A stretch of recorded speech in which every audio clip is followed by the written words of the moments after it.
Now, spring is a busy time of the year for me. Now that we've created the Grow Paradise nursery, we are in full swing, and as you can see, the new space is absolutely full of tropical style plants that are destined for your garden. But in the meantime, I get to enjoy all of this lush foliage here. Now, although it's a busy time of the year, I need to find time to tend to my own garden, to create my own patch of paradise. And I've been mentioning in the past few videos about a Paradise Patio project. Now, if you subscribe to this channel, you'll know that the garden here was a display garden primarily. And this year, we've taken some of that space to be able to grow more plants to share with you in your own gardens, your own patch of paradise. So to create a new garden for me, I'm having to push over the boundary, the division in the garden that is the space where the dog plays, and we're going to add some more tropical plants on that side. Now, when we first moved into this space, the garden was entirely display garden. I wasn't running a nursery at all, and we had a stream that flowed from that top space down through the garden, and it was beautiful. Then we added a dog to our family, and she wreaked havoc, so we decided to divide the garden, give her a side that she can play on safely, and a side that I could play on safely. But now we're going to share the spaces. She's grown up. I've got quite a lot of plants that I want to share on that side. So I'm going to show you the beginnings of this project. Now, be warned, it is a bit messy and it is a bit chaotic, but this is an honest insight into how creating a new garden in a small space looks, because you have to work around everything that you've got on site. You don't have the luxury of moving everything out of the way to create a new area. So this is an honest insight into how it looks working in a small space, but hopefully as we move through this project in the coming weeks, you're going to see how you can create a space, how you can create something special in a limited space, and hopefully it'll inspire some of you to have a go as well, whether you're in a balcony, a courtyard garden, a small garden, or if you're lucky, you've got more space and you can expand these ideas out into that bigger space. So let's have a look on the other side of the boundary fence.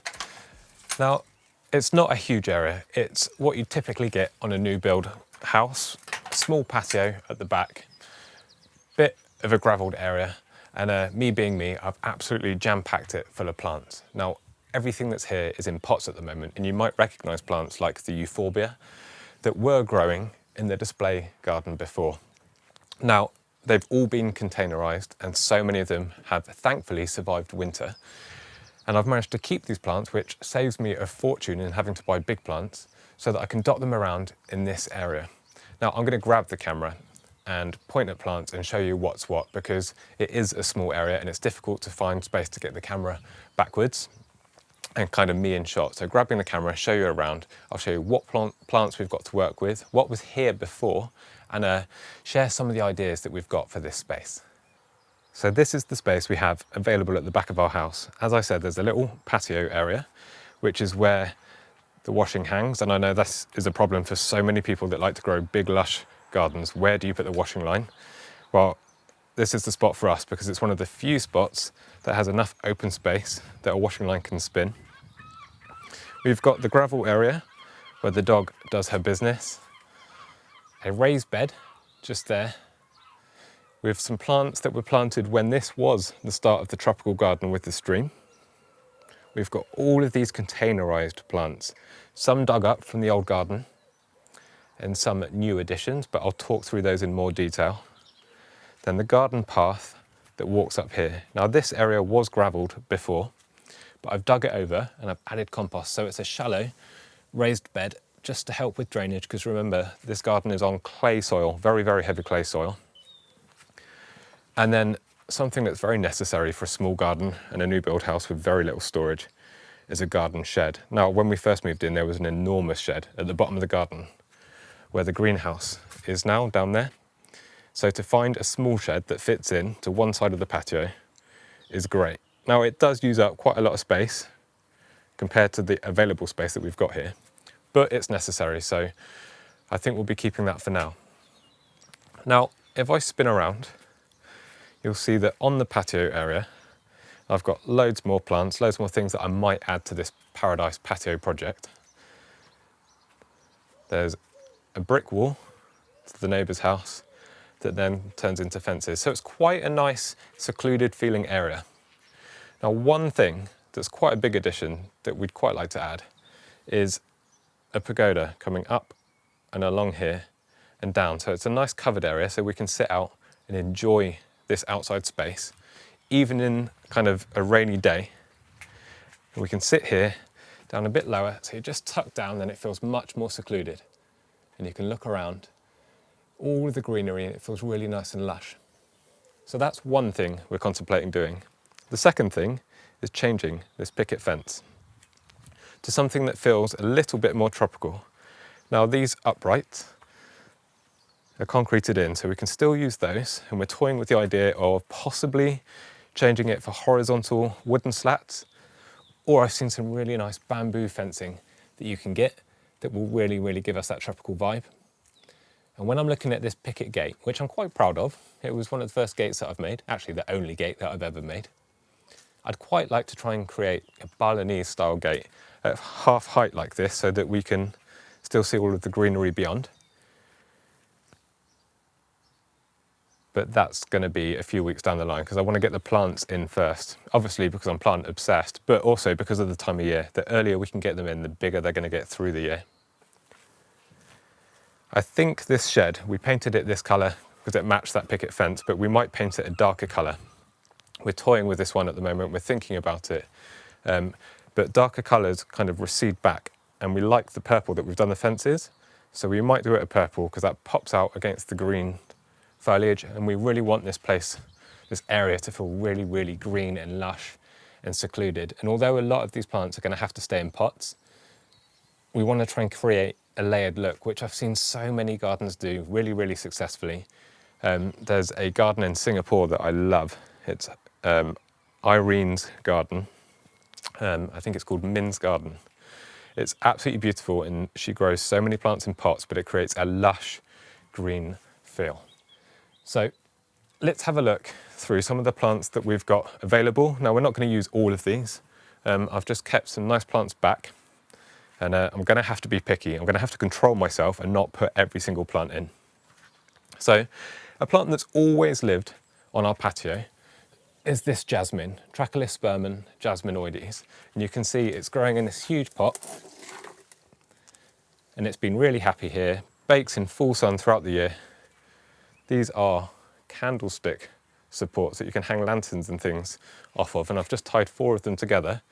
Not a very pro job there, but they've acted really nicely as a tall growing support for this jasmine. We love having this here because when we open the back door, that fragrance just wafts into the house and it fills this whole patio area with that sweet jasmine fragrance. To the other side of the back door are some plants, some arid loving plants that I'm toying with doing a display in this really nice square terracotta pot. We've got Yucca rostrata, a young one without a trunk, some aeoniums, and this hardy Opuntia. This is Opuntia humifusa. But I'll probably do that as a separate video. Then over here, this is familiar because this has been in the garden every single year. This is Justicia carnea, or the Brazilian plume flower. It's just kind of starting to look a bit healthier because they do struggle a bit through winter. It's been in this pot for a number of years, so I give it lots of regular feeding to keep it happy. At the back here is a giant brugmansia. I think this is a yellow flowering one that I'm going to dot at the back of one of the borders. This rose is the orange flowering Redova rose that's been in our garden for years. It used to grow up a post at the back. Now, again, I've containerized that, kept as much height as possible, because whenever you're creating a garden, if you've got plants that create instant height, it's going to make it feel much more mature straight away. So I'd like to add this in, I think, because this area is an area that I want to feel great for me and my wife. So there's going to be a mix of the plants that we both like. Like I say, Grow Paradise is all about creating your perfect paradise. It doesn't have to be a cookie cutter template of everybody else's. So we've got that rose, and a rose that we've been training up the wall here for a couple of years. This is Rosa aloha. Now it's got a tropical sounding name, but it's your typical big blousy pink rose that smells incredible, and the smell of that combined with the jasmine just makes this such a pleasant place to sit. And we've got a few more roses in pots here. And this is something I've learned over the years. Before, I felt that my garden had to be a complete cookie cutter of another one that I'd seen online. But actually, I enjoy it more when I can share it with other people, when there's plants in there that they enjoy. Another example of that is these sunflowers down here. This is a polar flash, I think it's called, or polar flare. It's a dwarf sunflower. It's got kind of yellowy red flowers.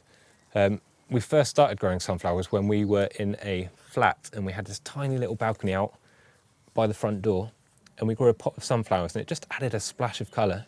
And we're going to try and copy that a bit this year. So I've grown a few from seed and we're going to get them in a terracotta pot in here, basking in the sun. What else have we got? This next to the sunflower is another Brugmansia. It's a new one for my garden, but it's an old favourite hybrid. This is Brugmansia Charles Grimaldi. Now this is one of the best flowering Brugmansia that you can grow. It's really, really reliable. It's a hybrid, so it's got good vigour, and I've got 3 of these plants. There's 2 there, and one, it's already tucked down there because I'm just toying with the layout a little bit. I'll try not to spin too fast, I don't want to get you all dizzy. Now this is a clematis that we've had growing in this terracotta pot for a couple of years. This area was full of cottage garden plants that my wife absolutely loved before, and we've struggled with this one. Now, clematis like to have their head in sun, but their feet in cool shade. And I think having this terracotta pot on a sunny patio just meant that they suffer when we get into the heat of summer. It just drops all of its leaves and it gives up the ghost. And then at this time of year, it sort of gives us false hope. It comes into leaf, there's buds everywhere, and it's doing fine, but we haven't really reached the heat of summer yet. So we're undecided whether this is going to be added to this area or we're going to swap it out for something that might be a little bit more reliable. Of course, we've got Tetrapanax papyrifera. Now this is quite a small one. I've kept this in a pot and it's in this probably knots because I think, although they are beautiful and it has enormous leaves and it definitely looks tropical, I think once it becomes established, it's going to take up so much space in this area where I could be growing 2 or 3 different plants as opposed to just one big leaved one.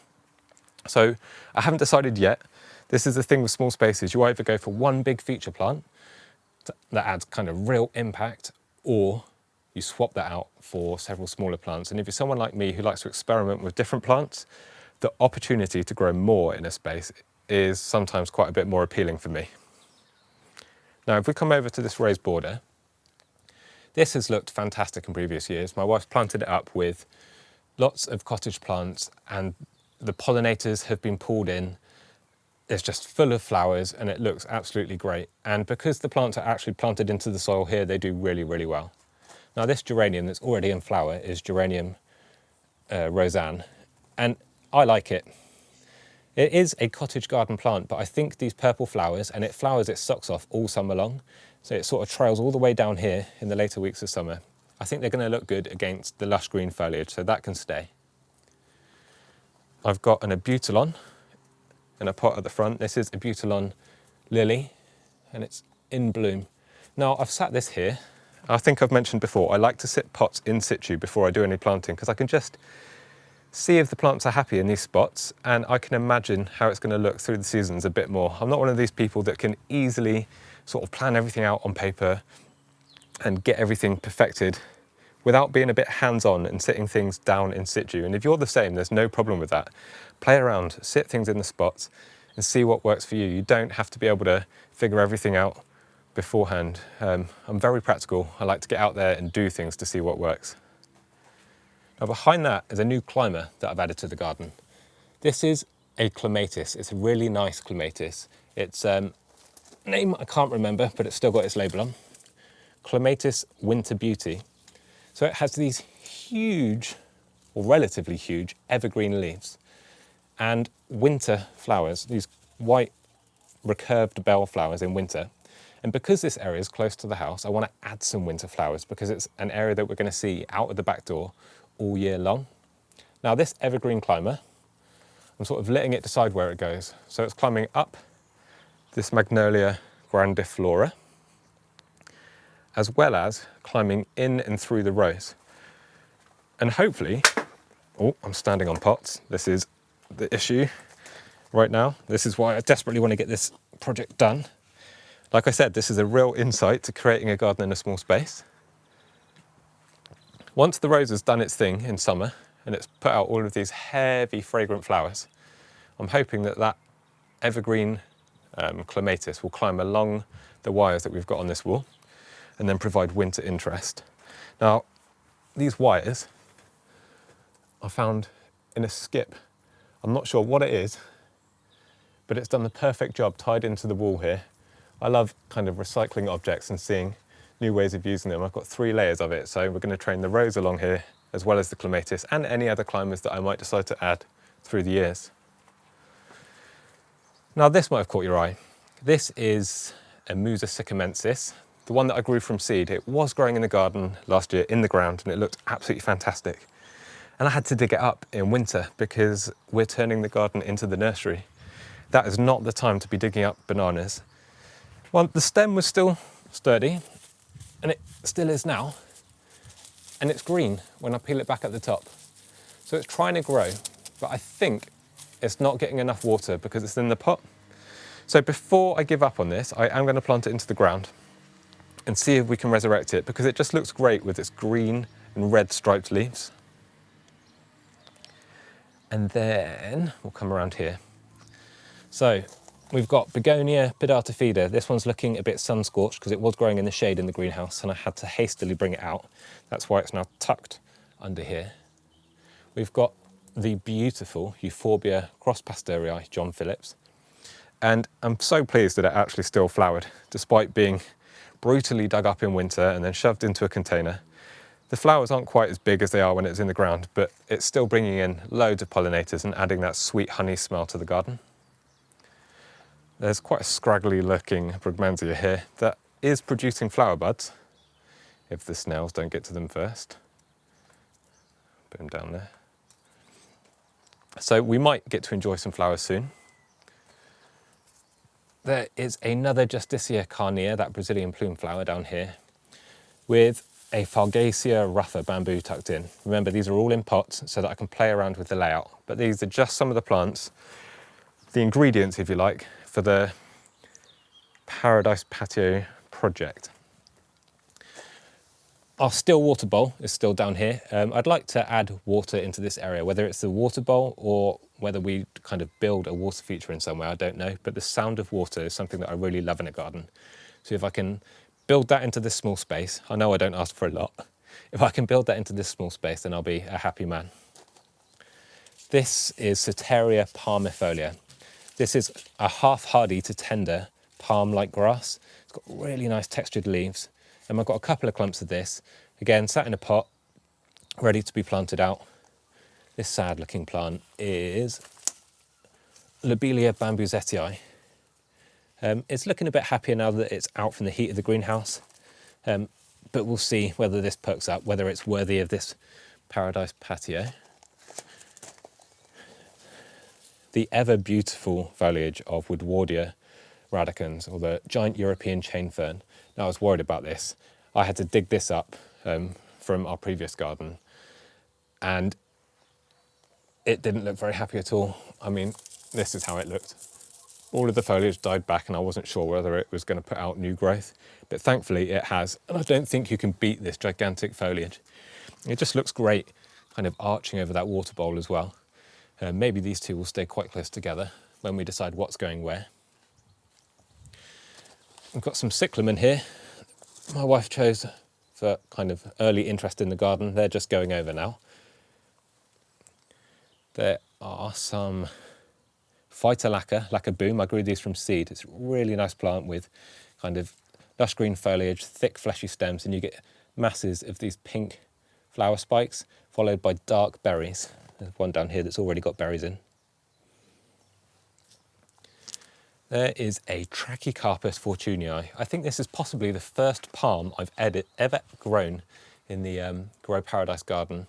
We've got some in for the nursery. Some nice big plants here, just over 1 metre tall. They've already got that lovely signature fibrous trunk. I'm probably going to put that in a bigger pot and then tuck it at the back of the border for some nice evergreen, tropical looking foliage.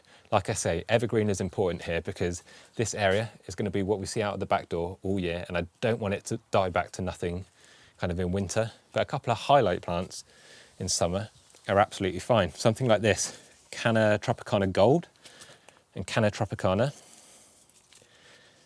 These plants are going to sort of elevate this area in summer. I'll add colocasias out here too with big leaves, especially if we do get a water feature built at some point.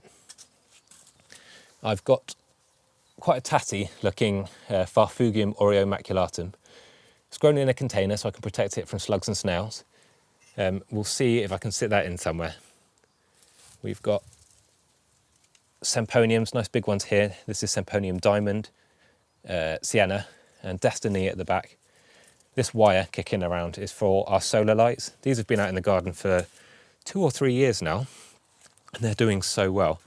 The cable's long enough that we've got a light over here, one there. Once everything's in its final places, I'll hide the cable so that you can't see it and it's all nice and tucked away. Fatsia polycarpa. I don't think this area would be complete without one of these. I've absolutely fallen in love with this plant. It's tough, it's evergreen, but it looks super tropical and unusual.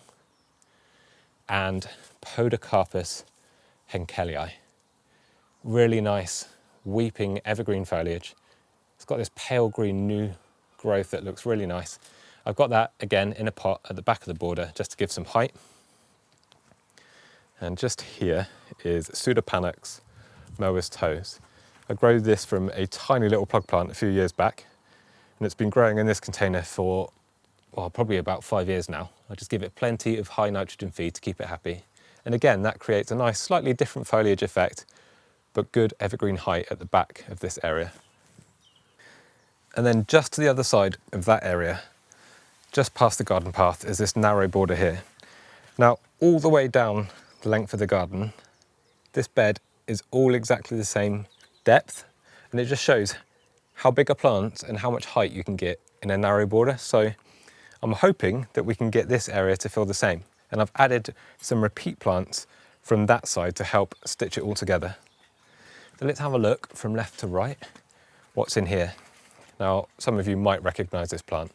This is Brasseopsis mitis. I've got one of these in the nursery side of the garden, and I just had to have one on this side so that I could see it from the house. It's a really beautiful snowflake leaf.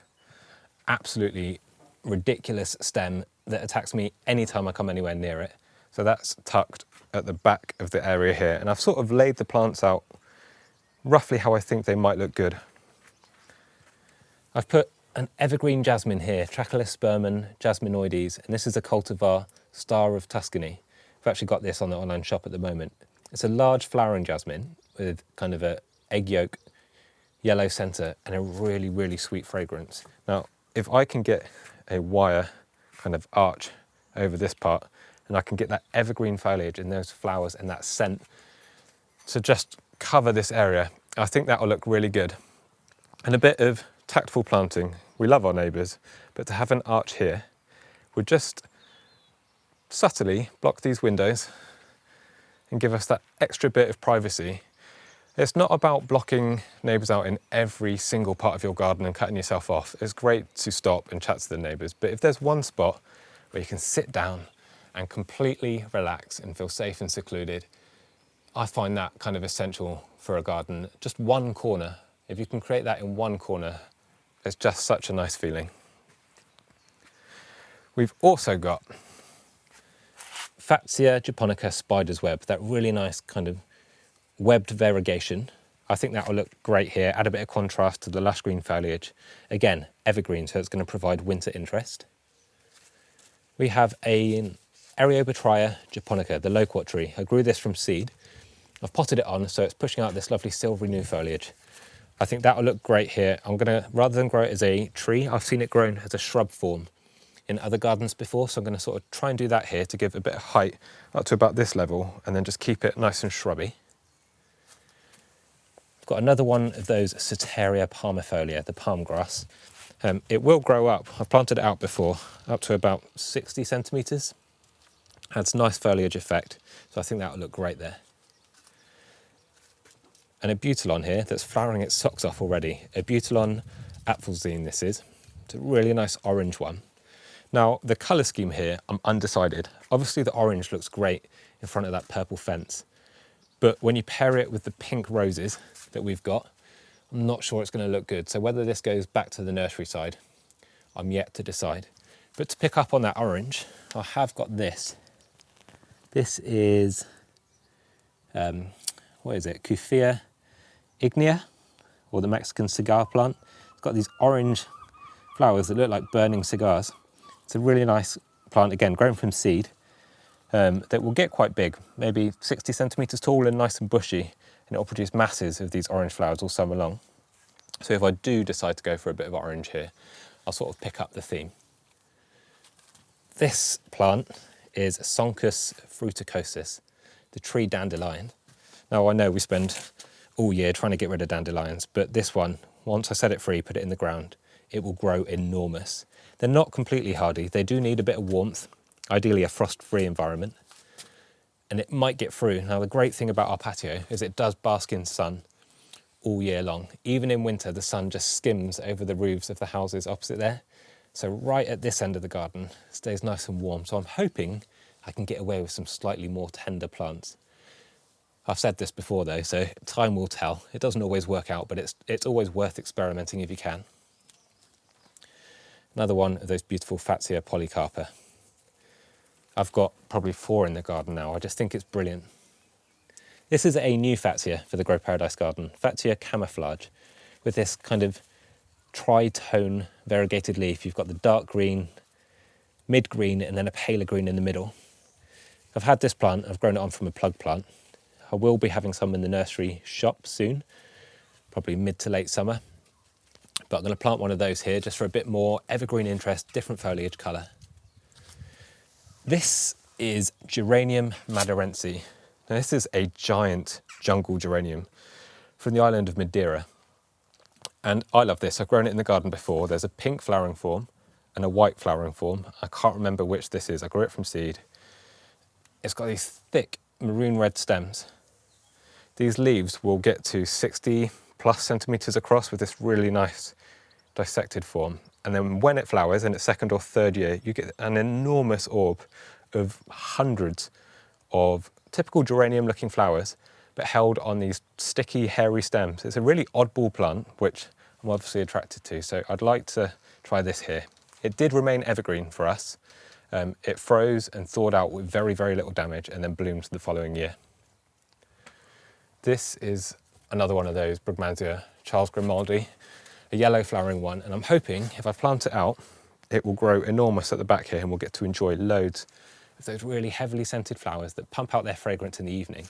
Because obviously a patio area is where you're going to be sitting in the evening. So if you can get evening scented plants, it's going to add to the whole sensory experience at that time of day. Down here, thankfully it survived despite being dug up in winter as part of the nursery creation. This is Salvia serboana, or the vine leaf salvia. Now these leaves have a lovely tactile, soft, furry texture. They will grow quite big, and this salvia, which has proven hardy for me, even being abused and dug up in winter, will grow to about 6 foot tall, and it gets electric blue flowers, kind of for mid to late summer, and the pollinators absolutely love it. And then another plant that I grew from seed here, which isn't looking in tip-top condition at the moment, but if I plant it here, I'm hoping it will do. This is Musa cheesemanii, a species that you don't often see for sale. It's got these lovely silvery undersides, like a purple midrib up the leaf here. It's pushed this leaf out this spring, so I'm hoping if I plant it out, give it lots of feed, and protect it with a fleece in winter, because it's got some hardiness, but I'd say it's not as hardy as Musa basjou or Musa sycamensis. And then I've just dotted another one of these evergreen jasmines here, because I'm thinking this fence, even though we're going to paint it fence, this shed could look quite good with a climber coming up and over the top. We could even train it over the top there to add kind of flowers in every potential available space. So I've obviously saved far too many plants for this space, but I just wanted to make sure I had lots to choose from. Now I've got to sit down and decide what's going to go where, what's going to give us year-round interest, what's going to bring in pollinators, what's going to add fragrance, movement and sound to the garden, and I can start planting and playing. But I just wanted to show you kind of a realistic first stage of creating a new space in a small garden.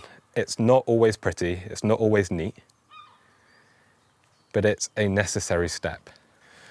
Now, it's been a long time in my garden since I've been able to create kind of a new planting area, so I'm really excited about this. We have over the years iterated on the space, which you sort of find yourself doing when you're limited on space. You have to keep redoing the areas that you've got so that you can find time to garden, space to garden, and kind of opportunities for new plants. But this is exciting, especially with the addition of the potential pagoda, kind of the new bamboo area here, and maybe a water feature. Hopefully you'll follow along in the coming weeks, and I can just already imagine sitting here in the sun, feeling nice and secluded, surrounded by all of this lush foliage and giant tropical flowers. Now, if you want to support the channel, the easiest way is just to hit subscribe. It really helps support the community. And if you want to sign up to our Growers Forum, there's people from all around the world at growparadise.social who love growing the same plants as you. We just post questions there, share pictures of our gardens, kind of our adventures, just helping each other out. And of course, if you're in the UK and you're looking for plants and seeds for your garden, check out our plant and seed shop. We ship all over the UK and love to grow and share plants just like this. Thank you so much for watching, and I will see you all in the next one.